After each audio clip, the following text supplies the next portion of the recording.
sahabat dan semua yang mengikuti kajian kita via online yang dirahmati dan dimuliakan oleh Allah Subhanahu wa Ta'ala. Kita sekarang sudah masuk ke pembahasan yang ke 22 atau 23 di dalam kitab Sahih Al-Adab Al-Islamiyah, kitab yang kita jadikan sebagai bahan untuk kita kaji, materi untuk kita kaji di setiap malam Rabu di masjid yang kita banggakan ini. Dan kalau sebelumnya kita sudah menjelaskan tentang adab kepada kedua orang tua, begitu juga adab kepada keluarga, maka di pertemuan kita kali ini cara berurutan beliau sebutkan adab kepada tetangga kita. Ya, jadi kalau kita lihat urutannya, ya ini orang-orang yang memang sangat pantas untuk kita utamakan. Ya, mulai dari orang tua, kemudian keluarga, beliau kemudian berpindah membahas tentang tetangga. Dan ulama kita berbeda pendapat tentang siapa sebenarnya tetangga itu. Siapa orang-orang yang dikategorikan tetangga untuk kita. Di antara ulama kita ada yang mengatakan tetangga itu adalah orang yang tinggal 40 rumah dari rumahmu. Kalau ini pendapat yang kita ambil berarti sangat luas sekali. Dan ini pendapat dari Aisyah radhiyallahu anha dan beberapa ulama sahabat yang lain. Jadi 40 rumah dari rumah yang kita tempati dari segala arah, dari depan, belakang, kanan dan kirinya. Semua itu dianggap tetangga. Ada juga ulama yang mengatakan bahwa tetangga adalah dia yang ketika kita berteriak di rumah kita, dia bisa mendengar suara kita. Ya, tetapi tentunya suara orang berbeda-beda.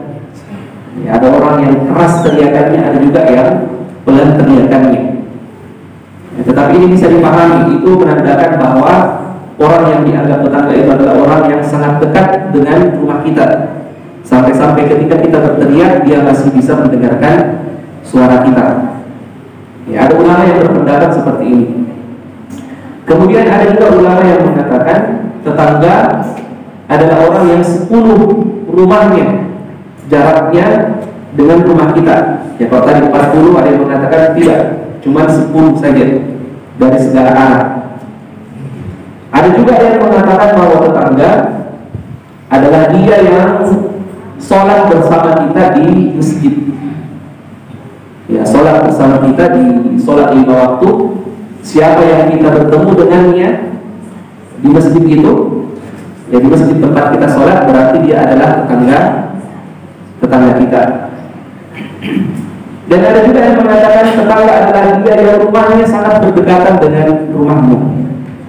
Ya, ala kulli hal ulama berbeda pendapat dan ini menunjukkan bahwa tidak ada dalil yang jelas yang menjadi patokan siapa sebenarnya yang menjadi tetangga. Makanya ya pendapat yang Allah yang kuat di dalam masalah ini dikembalikan di urf masing-masing sebuah masyarakat, dikembalikan ke penilaian masing-masing sebuah masyarakat, yang tentunya masyarakat perkotaan berbeda dengan masyarakat yang ada di desa. Iya, orang yang ada di sebuah daerah berbeda dengan orang yang ada di daerah yang lainnya. Iya, kalau kita mungkin orang-orang Bugis, kalau ditanya siapa yang bertetangga dengan kita, ya kita sudah tahu, kita sudah bisa tunjuk, oh ini orang yang bertetangga dengan saya. Yang kalau agak jauh rumahnya, kita kemudian mengatakan rumahnya dekat, tetapi sudah bukan tetangga. Ya, ini dikembalikan ke dikembalikan ke kebiasaan masing-masing sebuah daerah atau suatu tempat. Kemudian ya seperti yang kita ketahui, tetangga itu bertingkat-tingkat haknya. Ya. Ada tetangga yang hanya punya satu hak atas kita, dan ada yang bahkan sampai tidak haknya. Kalau dia hanya sekedar tetangga, dia punya satu hak atas kita. Tapi kalau dia tetangga dan dia juga orang Islam, maka dia punya dua hak. Dan kalau dia tetangga, dia juga orang Islam, dan dia juga adalah keluarga kita, dia masih ada hubungan keluarga dengan kita, maka dia punya 3 hak bagi kita. Ya, kita semakin tinggi haknya, maka semakin kita memprioritaskannya dibanding orang-orang yang lainnya. Dan tetangga, ikhwas sekalian yang dirahmati dan dimuliakan oleh Allah, ini bisa menjadi penentu baik dan buruknya seseorang. Apa maksudnya? Suatu hari ada seorang sahabat yang bertanya kepada Rasulullah, "Ya Rasulullah, bagaimana saya bisa tahu kalau saya ini adalah orang yang baik?" Maka Rasulullah kemudian mengatakan, "Sal jiwanak, tanyakan kepada tetanggamu. Idza qala laka anta muhsin fa anta muhsin, wa idza qala laka anta musi fa anta musi." Kalau tetanggamu mengatakan kamu adalah orang yang baik, berarti kamu memang adalah orang yang baik. Tetapi kalau tetanggamu mengatakan kamu adalah orang yang tidak baik, berarti kamu benar-benar adalah orang yang tidak baik. Iya, jadi kalau ada orang yang mau tahu dirinya seperti apa, tanya sama tetangganya. "Wahai fulan, wahai tetanggaku, kira-kira saya itu orang baik atau tidak?"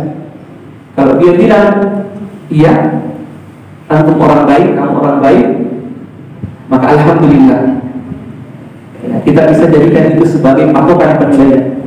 Tapi kalau sampai tetangga kita mengatakan kamu adalah orang yang tidak baik, ya, maka bersedihlah, ya, bertakbirlah untuk diri sendiri sebanyak 4 kali. Kita adalah orang yang tidak baik ternyata.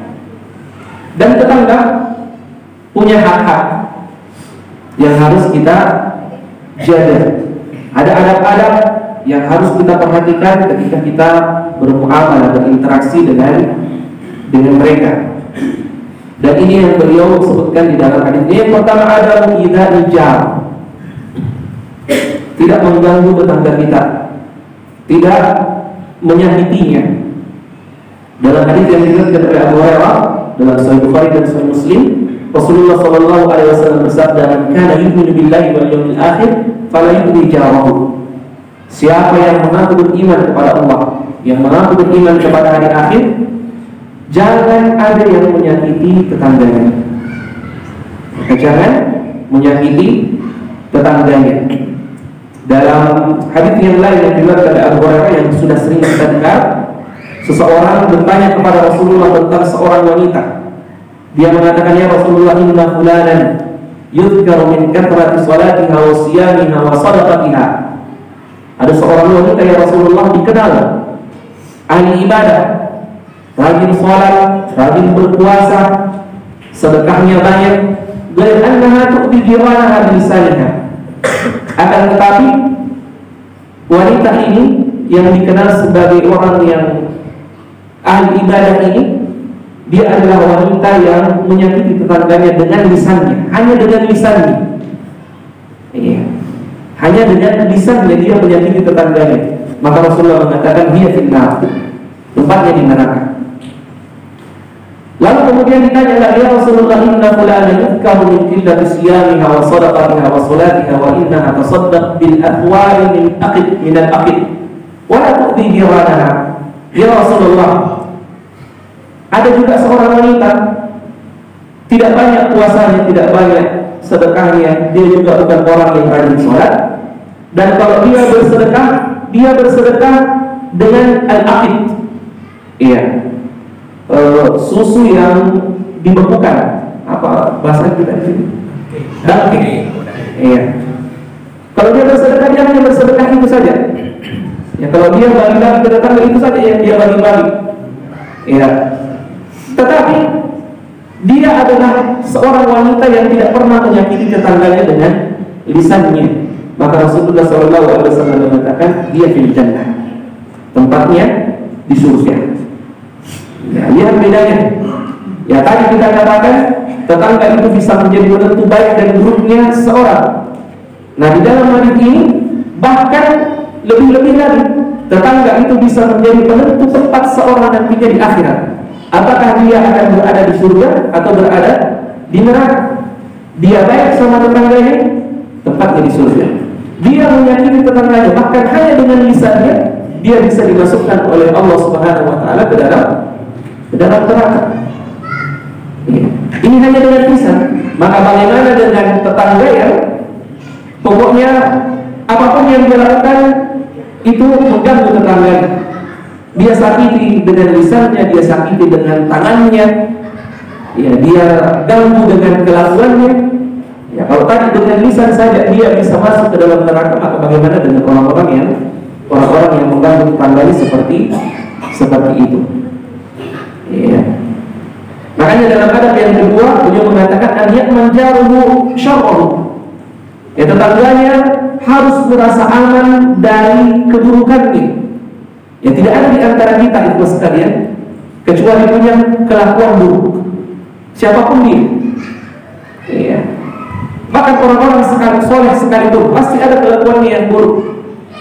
Ya. Mau dia ustadz, mau dia orang biasa, pokoknya pasti punya kelakuan buruk. Nah, adab kita terhadap tetangga, jangan sampai kelakuan buruk kita itu menyakitinya. Kita harus membuat tetangga kita merasa aman dari kelakuan buruk kita. Dari Abu Hurairah juga Rasulullah SAW bersabda, la yadkhulul jannata man la ya'man jaruhu bawa'iqahu. Tidak masuk surga orang yang tetangganya tidak aman dari kelakuannya, tidak aman dari tingkah buruknya, perilaku dan kebiasaan yang tidak baik yang ada pada dirinya. Iya. Ini adab yang kedua. Kemudian adab yang ketiga, ikramul jar. Ikramul jar, memuliakan tetangga. Ya. Dengan hadis yang hampir sama lafaznya tadi dengan hadis yang pertama yang kita bacakan dari Abu Shuraih Al-Adawi. Dia mengatakan bahwa Rasulullah SAW bersabda, "Man kana yu'minu billahi wal yawmil akhir falyukrim jarahu." Siapa yang mau beriman kepada Allah dan beriman kepada hari akhir, maka hendaklah dia memuliakan tetangganya. Dimuliakan. Iya. Dalam hal ini dikatakan falyuhsin ila jarihi. Hendaknya dia berbuat baik kepada tetangganya. Kebaikan apapun itu. Ya, kebaikan apapun yang dianggap baik oleh tetangga kita, maka kita berusaha melakukannya. Ya, melakukan untuk tetangga kita. Yang keempat, al-ihtimam bil jiran, punya perhatian terhadap tetangga. Dari Ibnu Umar, Rasulullah SAW bersabda, "Ma zala Jibril yusini bil jar hatta dhanantu annahu sayu'adhibu." Rasulullah mengatakan bahwa Jibril ketika dia datang, maka dia selalu berwasiat, tidak pernah meninggalkan wasiat agar saya berbuat baik kepada tetangga. Ya, pokoknya kalau Jibril datang kepada Rasulullah, selalu wasiatnya tentang tetangga. Tidak pernah berhenti berwasiat tentang tetangga. Ini yang diulang-ulang oleh Jibril kepada Rasulullah SAW. Sampai-sampai Rasulullah mengatakan, hatta dhanantu annahu sayu'adhibu. Sampai saya menyangka tetangga nanti akan jadi ahli waris juga. Kalau saya meninggal, bukan hanya anak-anak saya yang mendapatkan hak untuk warisan saya, tetapi juga tetangga saya. Saking seringnya Jibril mengingatkan tentang tetangga. Ya, Jibril mengingatkan tentang tetangga. Dan materi tentang tetangga, pengajian tentang tetangga, kajian-kajian tentang masalah ini sudah sering berulang. Tetapi kita ulang-ulang terus sebagaimana kebiasaannya Jibril. Karena ini memang penting. Ya, ini memang penting. Kita harus punya perhatian terhadap tetangga kita. Hadis yang sering kita dengarkan, ya, la yu'minu ahadukum, atau la yu'min, kata Rasulullah SAW, tidak beriman, maksudnya tidak sempurna keimanannya. Siapa itu? Man bata syar'an wajahuhu ja'i. Orang yang bermalam di rumahnya dalam keadaan kenyang, sementara tetangganya kelaparan. Ada orang yang seperti itu, tidak perhatian dengan tetangganya. Dia tidak tahu kalau tetangganya kelaparan, butuh bantuan. Ada hal-hal yang perlu kita berikan kepadanya. Kita tidak perhatian. Kita tidak perhatian. Dan alhamdulillah kita ibu sekalian, kita yang berada di tempat-tempat yang seperti ini, di daerah-daerah seperti ini, ya kita tidak bilang kampung ya, kita tidak bilang kampung, ya kita bilang daerah seperti Sidrap ini, yang suasana bertetangga itu masih kental. Ya, kami pribadi pernah tinggal di Balikpapan, ya meskipun Balikpapan tidak semua daerah seperti itu, tapi kami pernah tinggal di daerah tempat-tempat pekerja. Ya, dan pernah suatu waktu kami undang beberapa ustaz untuk mengisi kajian di sebuah perumahan elit di Balikpapan. Waktu mengisi kajian, sebelum mengisi kajian, semuanya kenalan satu sama yang lain. Sampai ada bapak itu mengatakan, bapak tinggal di mana? Bilang saya tinggal di sudut itu yang sebelah kanan. Dia bilang, kita samping rumah ternyata. Kita samping rumah ternyata. Bapak yang sering naik motor gede gitu ya. Dia bilang iya. Padahal itu sudah lama tinggal di situ. Dia tidak kenalan dengan tetangga. Kami pribadi pernah tinggal di Jakarta. Ada tetangga kami itu, kami tidak pernah ketemu dengannya kecuali satu dua kali di dalam 1 tahun. Sebelum subuh dia pergi bekerja, dan nanti tengah malam baru pulang ke rumah. Dan kalau hari libur tinggal di rumah istirahat, tidak kemana-mana. Bayangkan, tidak saling kenal antara yang padahal di samping rumah. Alhamdulillah kita, ya di lapangan ini, ya bahkan bisa kenal satu lapangan kadang. Orang Baranti bisa kenal satu Baranti. Begitu juga orang Pantron, orang Manisa bisa kenal. Ya di daerah-daerah lain tidak seperti itu. Ya, dan ini menjadikan orang-orang individualistik, tidak mengenal satu sama lain, hanya perhatian terhadap dirinya sendiri. Tetangganya mereka tidak perhatikan. Ya, bahkan sering di daerah perkotaan itu ada yang tetangganya sudah meninggal baru ketahuan 1 minggu, 2 minggu baru ketahuan, nanti kalau keluar mau busuknya. Saking tidak perhatiannya mereka dengan keadaan tetangga. Ya, jadi alhamdulillah kita ini harus banyak-banyak bersyukur. Ya, suasana bertetangga di daerah-daerah seperti yang kita tempati ini masih sangat kental. Ya. Kemudian yang kelima, al-hadiyah lil jiran min at-ta'ami wa nahwihi. Termasuk di antara bentuk perhatian kita adalah hendaknya kita membiasakan untuk memberi hadiah kepada tetangga. Hendaknya kita memberi hadiah kepada tetangga apapun itu. Dalam hadis yang diriwayatkan Abu Dzar, Rasulullah SAW bersabda, ya Abu Dzar, idza tabakhta marakatan fa'akthir ma'aha wa ahad jiranak.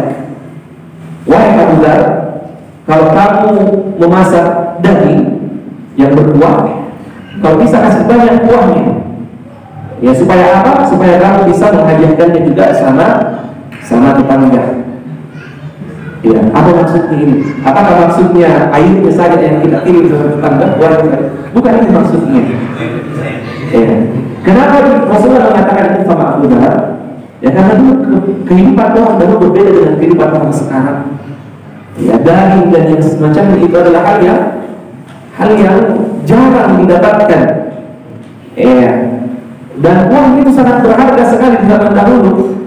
Iya, makanya Rasulullah mengatakan itu, menyampaikan itu kepada Abu Dzar, dan maksudnya bukan hanya airnya juga, bagi juga dagingnya.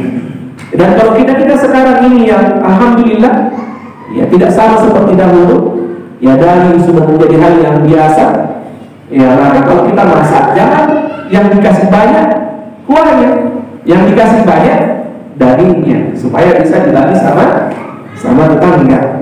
Ya, supaya bisa dibagi sama tetangga. Abdullah bin Umar jemaah sekalian, setiap dia menyembelih kambing, Ya, sebelum dia makan dia selalu bertanya, apakah tetangga kita yang Yahudi, tetangga yang Yahudi itu sudah dikasih, ya, sudah dibagi ke dia, padahal tetangganya Yahudi. Tetapi Abdullah bin Umar setiap dia ya menyembelih kambing untuk dimakan, dia selalu bertanya seperti itu. Ya, dia selalu bertanya, ahadaitum lijarin al-Yahudi, ahadaitum lijarin al-Yahudi, apakah sudah dikasih itu tetangga kita yang Yahudi itu? Lalu kemudian beliau mengatakan, saya mendengarkan Rasulullah bersabda, mazala Jibril yusini bil jarh fa dhanantu annahu sayuhadithu. Iya, saya mendengarkan Rasulullah bersabda bahwa Jibril senantiasa berwasiat kepada tentang tetangga, sampai Rasulullah menyangka bahwa tetangga itu akan menjadi ahli waris juga. Iya. Jadi kalau kita masak, iya, kasih banyak-banyak. Iya, kasih banyak-banyak lalu bagikan ke tetangga. Jangan cuma baunya saja yang dikirim terus. Ya, pokoknya kalau masak harum, baunya sampai tercium sampai 2-3 rumah, tetapi tidak pernah kelihatan itu masakan. Ya, pokoknya baunya saja terus. Jangan. Ya, jangan seperti itu. Ya, jadi sekali-kali atau sering-sering, ya, bagikan juga ke tetangga. Iya. Dan keuntungan orang yang bertetangga, yang memiliki tetangga yang baik, ya, kita sudah tahu semua. Seperti tadi, kalau dia makan, dia tidak makan sendiri. Ya, kalau dia punya rezeki, dia tidak menikmatinya sendiri. Ya, makanya ada seorang ulama yang mengatakan kalau kita mau cari rumah, sebelum kita memilih suatu tempat, beliau mengatakan al-jaru umyadda, tetangga dulu dilihat tetangganya seperti apa. Ya, tetangganya seperti apa sebelum melihat rumahnya nantinya, sebelum memikirkan bagaimana rumahnya nantinya. Iya. Dan tetangga yang baik, ya, tetangga yang baik, bagaimanapun rumah kita mungkin sederhana sekali, mungkin biasa-biasa saja, tetapi karena tetangga yang baik itu, kita bisa menjadi orang yang merasa bahwa kita ini punya rumah yang luas, yang lapang. Tetapi kalau tetangga buruk, biar bagaimana luasnya rumahnya seorang itu terasa sempit. Kenapa tetangganya buruk? Ada orang yang hidup pas-pasan, tetapi tetangganya baik, dia merasa seperti orang kaya. Ya, kenapa tetangganya baik? Ya. Tetapi kalau tetangganya buruk, biar dia orang kaya, dia seakan-akan merasa kalau dirinya itu adalah orang yang miskin. Tidak ada kebahagiaan, tidak ada ketenangan tinggal di rumahnya, karena sering terganggu dengan tetangganya. Iya. Dikisahkan ada di dalam Syiar Al-Nubala Imam Az-Zahabi, ada seorang yang bernama Abu Hamzah As-Sukkani. Abu Hamzah, seorang muhaddits. Waktu tetangganya mau jual rumahnya, ya, ada tetangganya mau jual rumahnya, ditanya berapa harganya, dia mengatakan alfain, harga rumah saya alfain. Tetapi bukan cuma rumah saya yang saya juga jual tetangga saya. Apa maksudnya jual tetangga?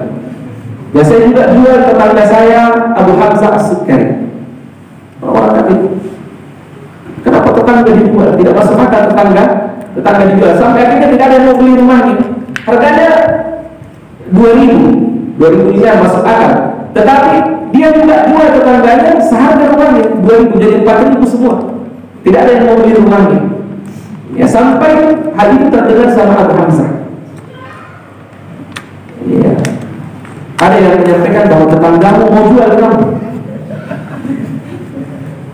Apa yang dilakukan oleh Abu Hamzah? Ya, ketika dia tahu dia mau dijual dan tetangganya ini akhirnya tidak ada yang mau beli rumahnya, dia datang membawa 4.000 dinar ke rumah tetangganya dan mengatakan, ambil ini 4.000 dinar, jangan jual rumahmu. Paham maksudnya? Saking baiknya ini Abu Hamzah, ya, sampai-sampai ketika dia tahu tetangganya tidak ada yang mau beli rumahnya, dia sendiri yang datang untuk memberikan uang kepada tetangga. Ya, kira-kira kalau ada orang yang mau jual rumahnya, baru dia jual juga tetangganya, kira-kira tetangganya itu yang mau yang apa namanya, dia akan datang seperti itu, seperti yang dilakukan Abu Hamzah. Ya, sebaik-baik tetangga tidak ada yang seperti itu sekarang.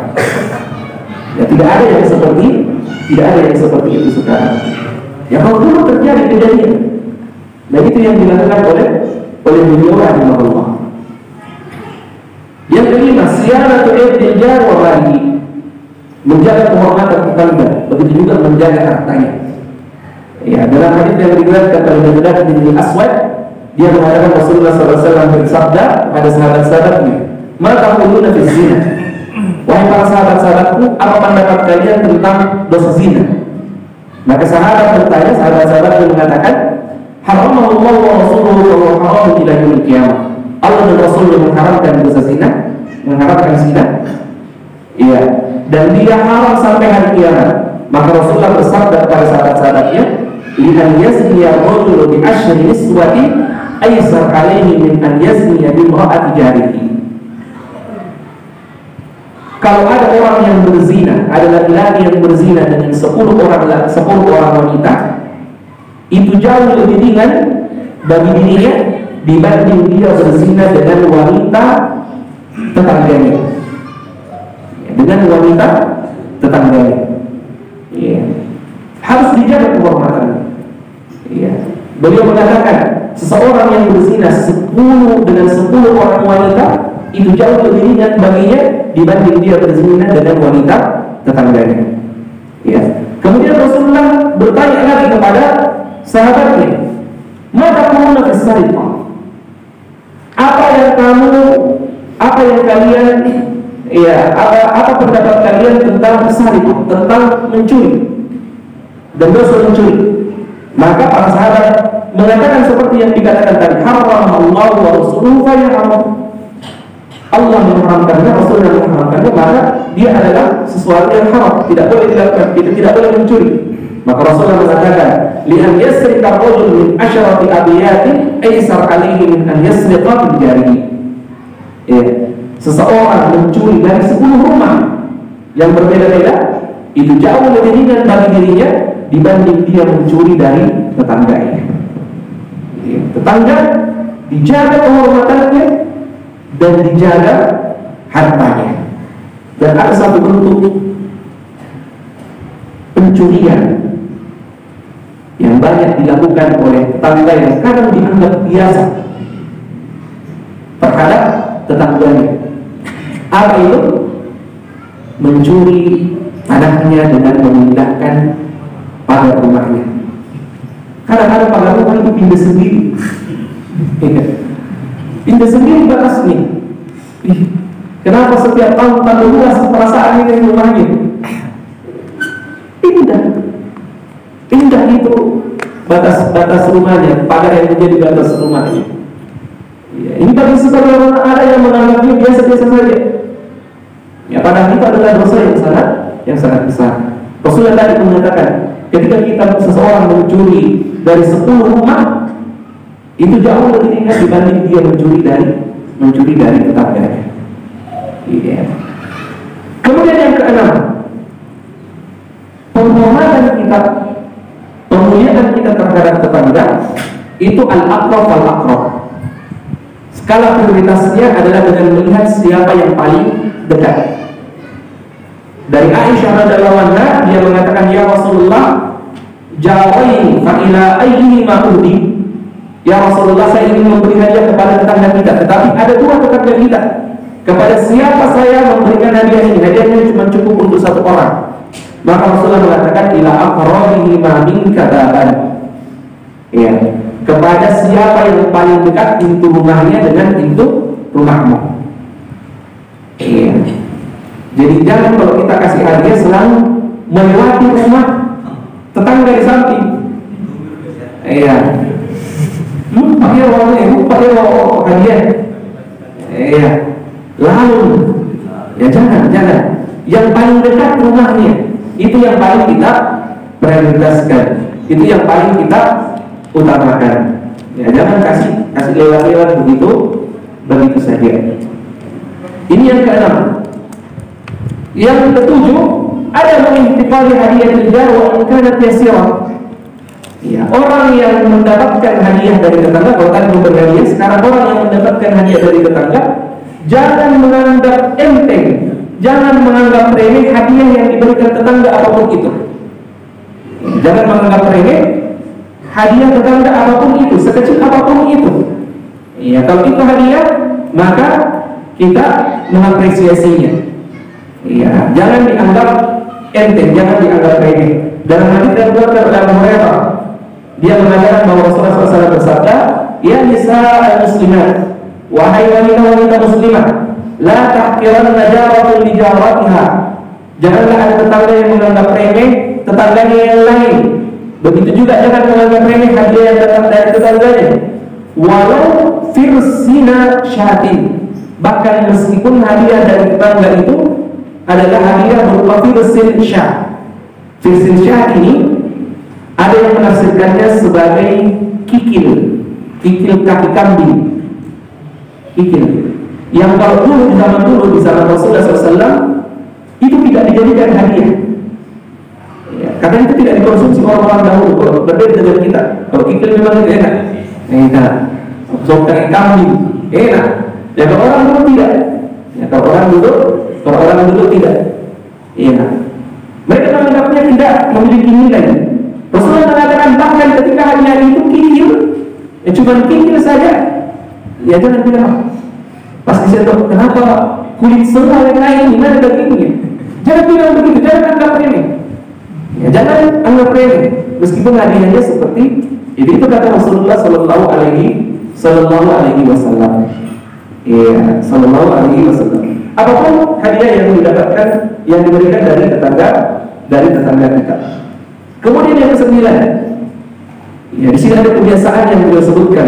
Ya saya tidak tahu apa ini juga berlaku di kebiasaan masyarakat kita.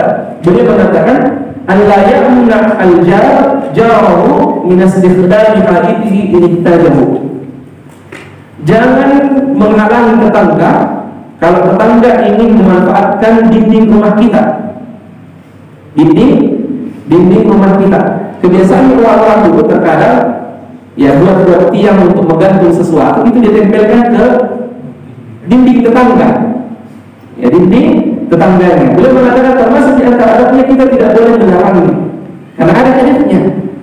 Ya dari Abu Hurairah Rasulullah SAW bersabda, la yamna jarum an yadrisa khashabahu fi jidarihi.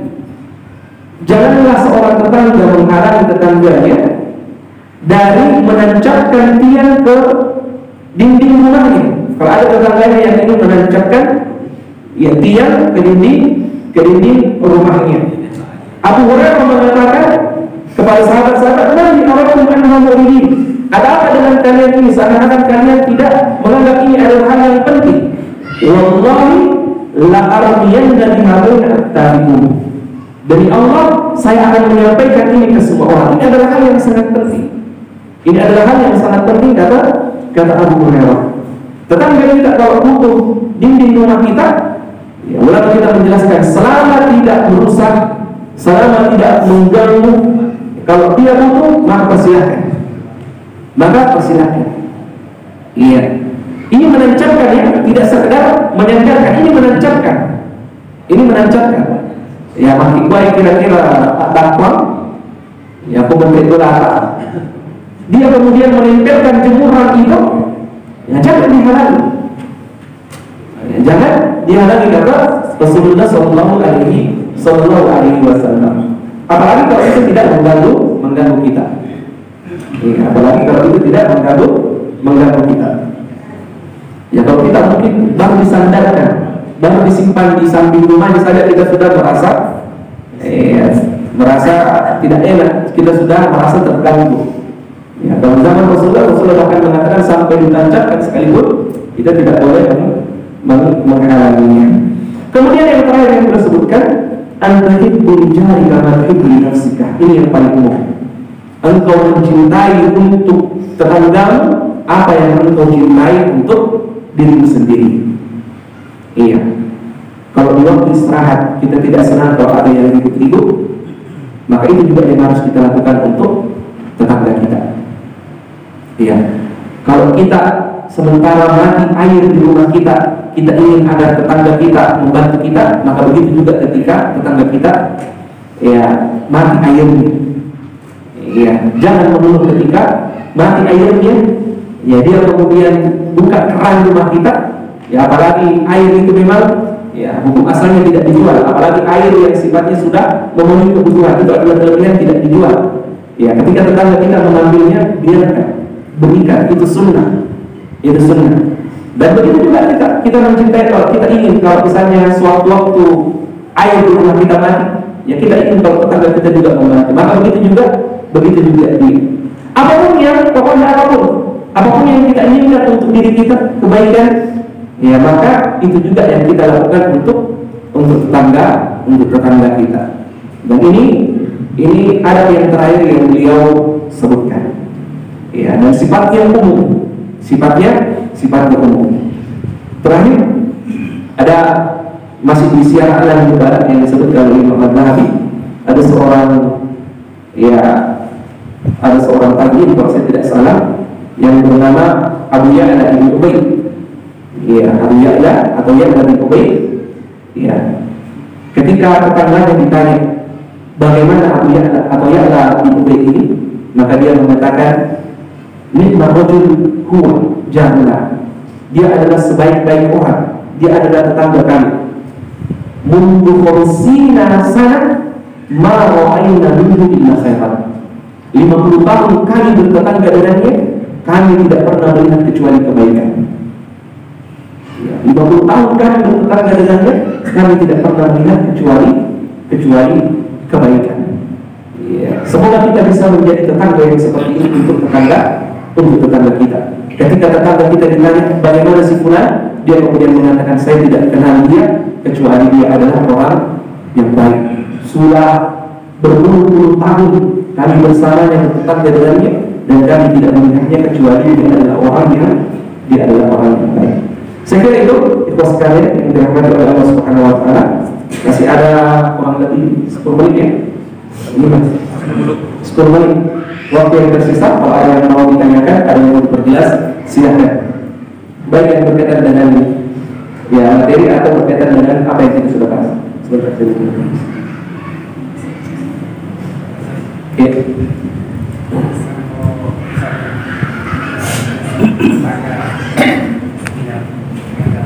Kasih keras-keras suara Pak. Kasih keras-keras suara. Kalau misalnya kita tetangga, kita tahu kerjanya hanya jual barang-barangnya sejauh itu rahasia pelanggan. Pintu rahasia di belakang rumahnya. Iya. Oh iya. Apa pertanyaannya? Kita laporkan ke polisi.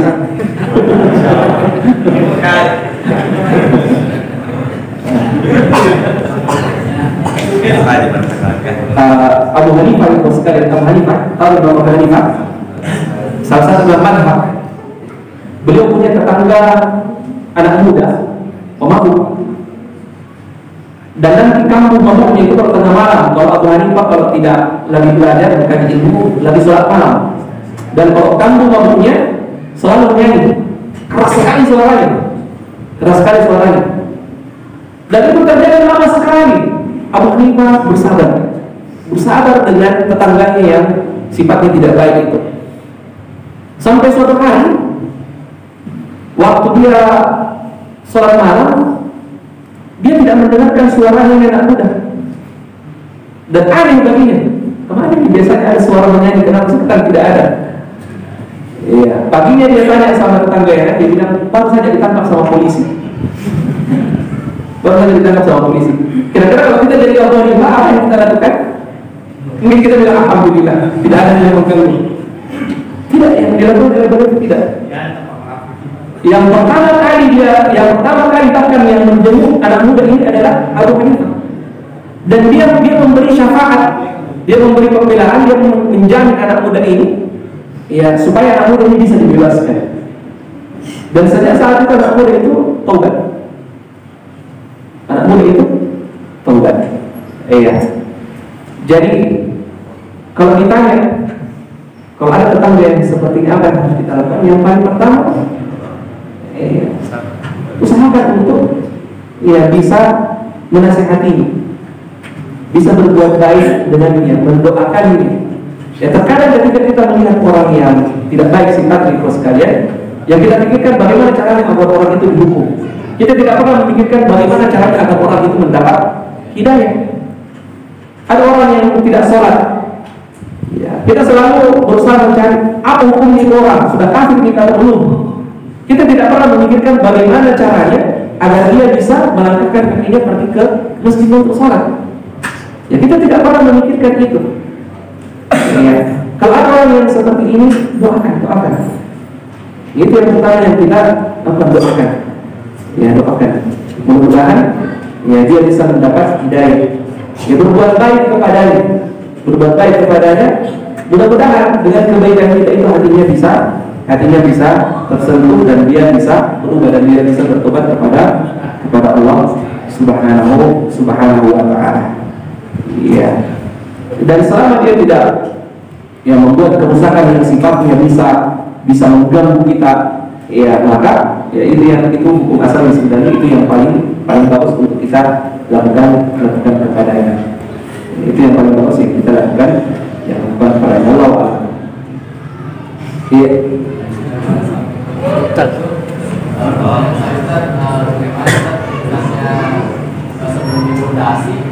Ternyata pertanyaan tidak kebanjiran, masalah fondasi dan kita pertanyaan kebanjiran. Iya.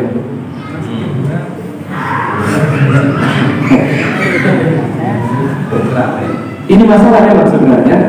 Ini masalah ini. Iya. Ada orang yang bangun rumah, waktu dia baru bangun rumah, itu rumah tangganya aman dari banjir. Tetapi setelah dia bangun rumah dan kebetulan rumahnya rumah batu dan fondasinya tinggi, air yang tadinya ada tempat resapannya, menjadi tidak punya resapannya, tidak punya tempat resapan sampai akhirnya, ketika sudah banyak air itu mengalir ke rumah tetangga dan membuat rumah tetangga banjir. Ya, kalau seperti ini keadaannya banyak minta maaf sama tetangga dulu. Karena sudah kejadian, banyak minta maaf. Bahkan harus minta maaf setiap rumah tetangganya kebanjiran. Ini yang pertama. Karena sudah kejadian. Baru kemudian yang kedua harus dicarikan solusi. Kita yang mencarikan solusi. Dan bahkan kalau rumah tetangga kebanjiran itu tidak hanya sekedar minta maaf. Datang ngambil bola di pas itu, tidak seperti itu. Bahkan kita wajib untuk membantunya kalau banjir. Solusi pada saat banjir, kita bantu. Dan setelah banjirnya semua, cari solusi. Kalau nantinya ada lagi yang menyebabkan bisa banjir itu datang kembali dengan cara memperbaiki pengaliran yang ada di depan rumah misalnya, saluran-saluran yang ada di depan rumah. Dan ini juga autokoreksi ke pemerintah kita tentunya yang menerbitkan izin pembangunan. Ya sebisa mungkin ketika memberikan izin pembangunan harus sebaiknya ini saran, sebaiknya meninjau dulu lokasi itu dan melihat bagaimana keadaan rumahnya, bagaimana saluran airnya di situ. Harus ada campur tangan dari pemerintah kita di dalam masalah-masalah yang seperti ini. Itu mungkin dua, jadi harus minta maaf karena antum jelas-jelas bilang sebelum ada fondasi tidak banjir, setelah ada fondasi banjir. Itu berarti memang fondasinya, berarti harus banyak minta maaf. Dan kalau kebanjiran harus dibantu, harus dibantu dan carikan solusi. Kalau masalah tetangga, apakah namanya di sawah atau di kebun itu termasuk? Ini tadi yang kelupaan. Sebagian ulama kita ada yang mengumumkan, menjadikan hukumnya menjadi umum. Tidak hanya sebatas tetangga itu adalah tetangga rumah, tetapi mengumumkan yang menjadikan hukumnya menjadi umum.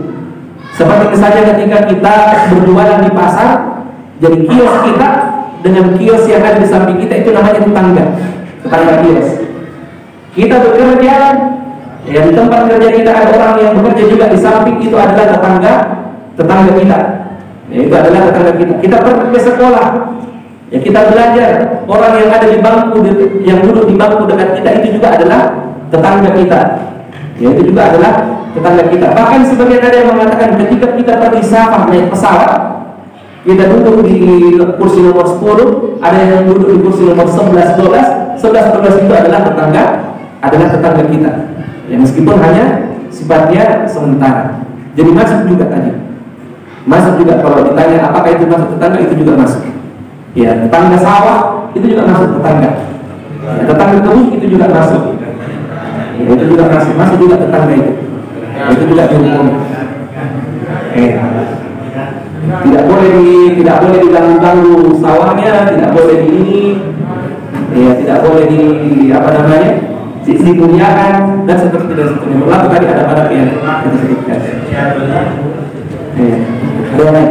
Sama sakit.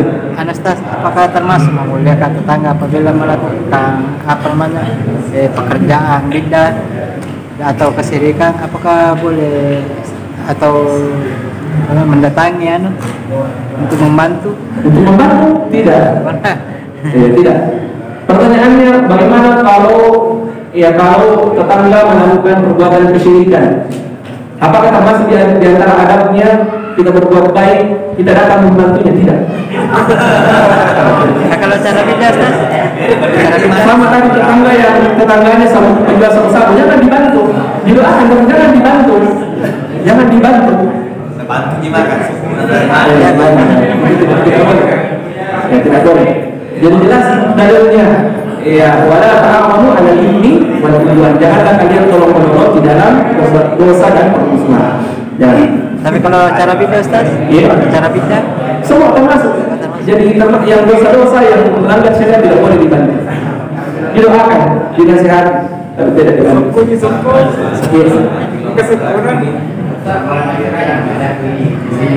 Bangga itu biasanya yang cuek. Iya, ada yang cuek.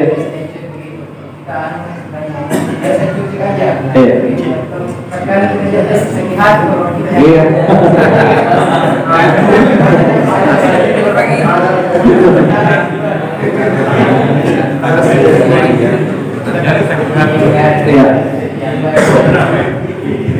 Terkadang, ya pertanyaannya, terkadang ada tetangga yang cuek, pembawaannya cuek.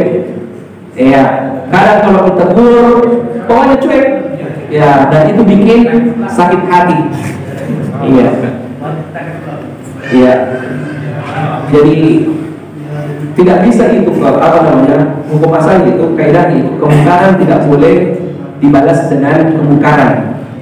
Hal yang tidak benar tidak boleh dibalas dengan hal yang tidak benar juga. Iya. Hal yang tidak benar tidak boleh dibalas dengan hal yang tidak benar juga. Iya. Masih ingat tadi yang kita bacakan di pertemuan yang lalu tentang seorang yang berbuat baik sama keluarganya, tetapi dia tidak dianggap sama keluarganya.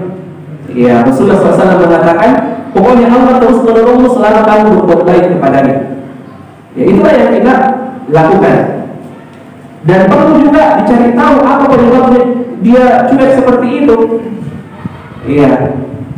Jangan sampai misalnya kasusnya seperti saya. Saya kalau tidak pakai kacamata, kalau saya buka begini, saya sudah tidak lihat mukanya orang. Orang senyum, orang senyum di sini, senyum sama saya tidak lihat itu kalau dia lagi senyum. Jangan sampai seperti itu. Iya, jangan sampai seperti itu. Iya, saya pakai kacamata saja karena itu kalau lewat pergi di jalan itu tidak karena fokus fokus di jalan, itu saya tidak perhatikan keadaan orang. Karena umumnya itu pukul dekat, ada orang yang senyum sama kita, tidak kita lihat. Ya. Begitu. Jadi harus tetap keadaannya. Saya pernah teringat ada video ilustrasi seperti itu. Ada seorang yang selalu dia sama tetangganya, tetapi bukan tetangganya, bosnya. Bosnya ini tidak pernah dia perhatikan. Ternyata setelah diselidiki, ternyata bosnya itu adalah orang yang tuli. Iya, dia sakit hati, terlanjur sakit hati. Iya, pas ada kejadian dia lihat bosnya pasang ini,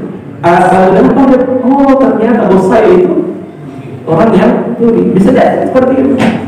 Ya bisa saja seperti itu keadaan tetangga kita. Dan kalau ternyata dia betul-betul orang yang cuek, dia bukan orang yang mutarabun, bukan orang yang tuli, dia memang adalah orang yang cuek, tetap kita harus berbuat baik kepadanya. Jangan berhenti sapa. Ya, jangan berhenti untuk disapa, untuk disalami ketika kita bertemu. Ya, jangan juga termasuk memberi hadiah. Ya, termasuk memberi hadiah. Masa cuek kalau antum sudah datang bawa satu baki makanan ke rumahnya, assalamualaikum, ya, ini tadi kita ambil, tidak mungkin cuek. Tidak mungkin cuek. Yakin saja pasti dia buka pintu dalam keadaan senyum-senyum. Yakin itu. Coba nanti. Coba nanti kalau tidak percaya.